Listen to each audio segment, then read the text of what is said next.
দরজায় কড়া নাড়ছে ত্রয়োদশ জাতীয় সংসদ নির্বাচন, আর সময় যত ঘনিয়ে আসছে ততই উত্তপ্ত হয়ে উঠছে মাঠের রাজনীতি। গণসংযোগ, জনসভা, ইশতেহার আর অভিযোগ পাল্টা অভিযোগে সরগরম দেশজুড়ে নির্বাচনী অঙ্গন। স্পষ্ট বইছে ভোটের হাওয়া। নির্বাচনের এই পালাবদলের মুহূর্তে কে কি বলছেন, কি প্রতিশ্রুতি দিচ্ছেন, আর রাজনীতির সমীকরণ কোন দিকে যাচ্ছে, সেসব নিয়ে এনটিভি অনলাইনের বিশেষ আয়োজন ভোট ও ভয়েস। আজ আপনাদের সাথে আছি আমি ফাহাদিয়া মিতু।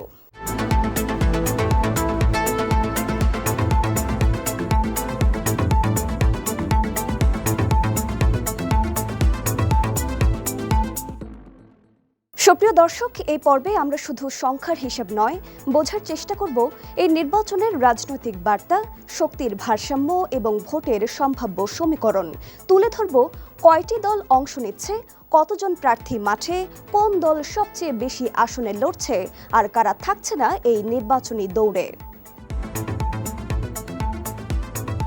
ত্রয়োদশ জাতীয় সংসদ নির্বাচনে এবারে 298টি আসনে প্রতিদ্বন্দ্বিতা করছেন মোট 1981 জন প্রার্থী। পাবনা 1 ও পাবনা 2 আসনে প্রার্থিতা প্রত্যাহারের সংখ্যা এই হিসাবকে সামান্য বাড়াতে পারে। বর্তমানে দেশে নিবন্ধিত রাজনৈতিক দল 60টি। এর মধ্যে 51টি রাজনৈতিক দলের প্রার্থী আছেন 1732 জন, আর স্বতন্ত্র প্রার্থী আছেন 249 জন। অর্থাৎ দলীয় প্রার্থীর পাশাপাশি স্বতন্ত্র প্রার্থীর উপস্থিতিও এই নির্বাচনে বেশ উল্লেখযোগ্য।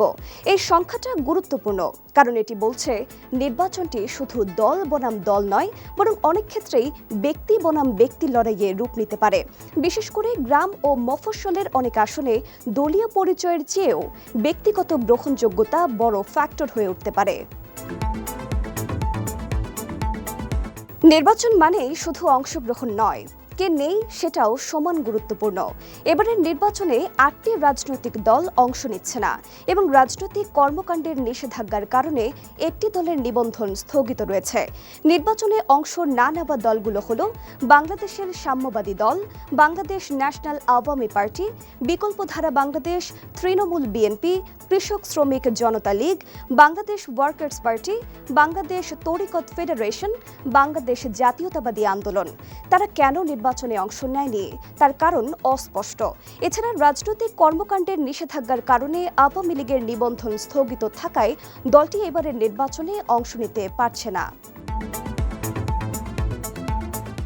ক্ষমতা দখলে নিয়ে স্বেচ্ছাচার করে অবশেষে ছাত্র জনতার আন্দোলনে রাজনৈতিক অঙ্গন থেকে বিচ্ছিন্ন একটি দল আওয়ামী লীগ ছাড়া নির্বাচন হবে এবার।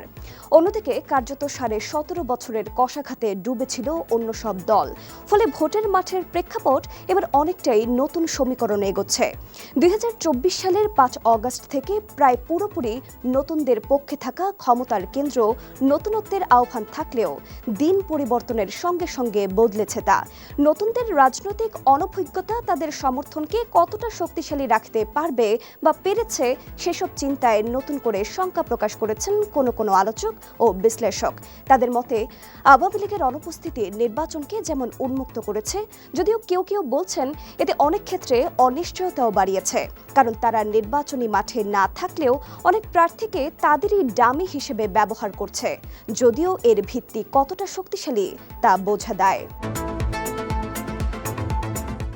26 জানুয়ারি বিকেল 3টা পর্যন্ত নির্বাচন কমিশনের তথ্য অনুযায়ী বাংলাদেশ জাতীয়তাবাদী দল বিএনপি সবচেয়ে বেশি 288টি আসনে প্রার্থী দিয়েছে।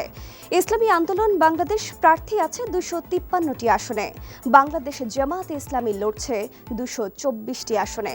জাতীয় পার্টি জাপার প্রার্থী রয়েছে 192টি আসনে এবং জাতীয় নাগরিক পার্টি এনসিপি অংশ নিচ্ছে 32টি আসনে।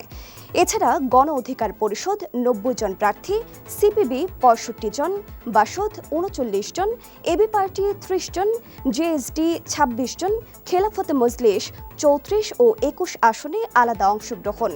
গণফোরাম, গণসংহতি আন্দোলন, নাগরিক ঐক্য সহ আরও বহু ছোট ও মাঝারি দলও রয়েছে মাঠে।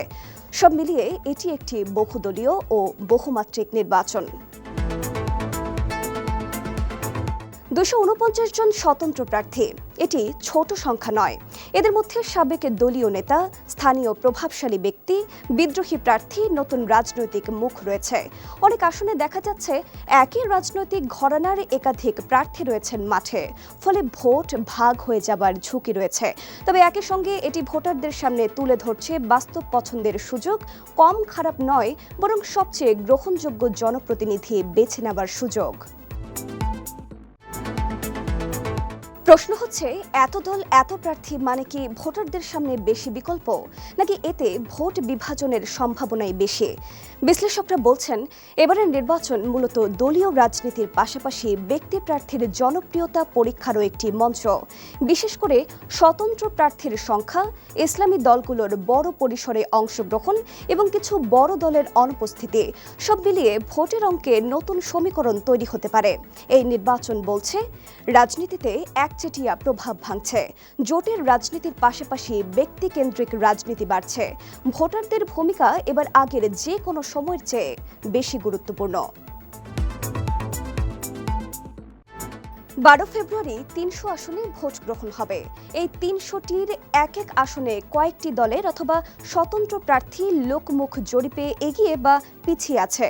তবে এখন পর্যন্ত নির্ভরযোগ্য কোনো সংস্থা এমন কোনো বিশ্লেষণে যায়নি যে কোন দল এগিয়ে বা কোন দল পিছিয়ে।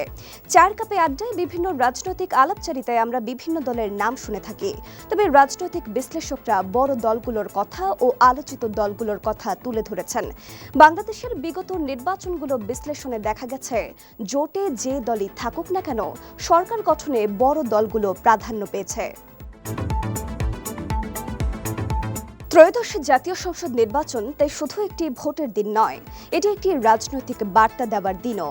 কারা জিতবে কারা হারবে তা নির্ধারিত হবে ব্যালটের বাক্সে, কিন্তু তার আগে এই নির্বাচন আমাদের সামনে তুলে ধরছে দেশের রাজনৈতিক বাস্তবতা, ভোটারদের প্রত্যাশা আর ভবিষ্যতের দিক নির্দেশনা।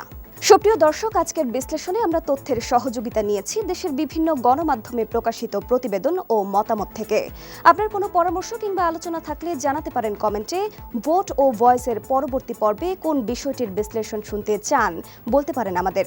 সঙ্গে থাকতে ফলো করুন আমাদের ফেসবুক ভেরিফাইড পেজ এনটিভি ও এনটিভির ইউটিউব চ্যানেল। এছাড়া বস্তুনিষ্ঠ যে কোনো সংবাদ পড়তে ভিজিট করুন ntvbd.com। ভালো থাকুন, সুস্থ থাকুন, শুভকামনা সবসময়। আর অবশ্যই ভোটাধিকার প্রয়োগ করবেন।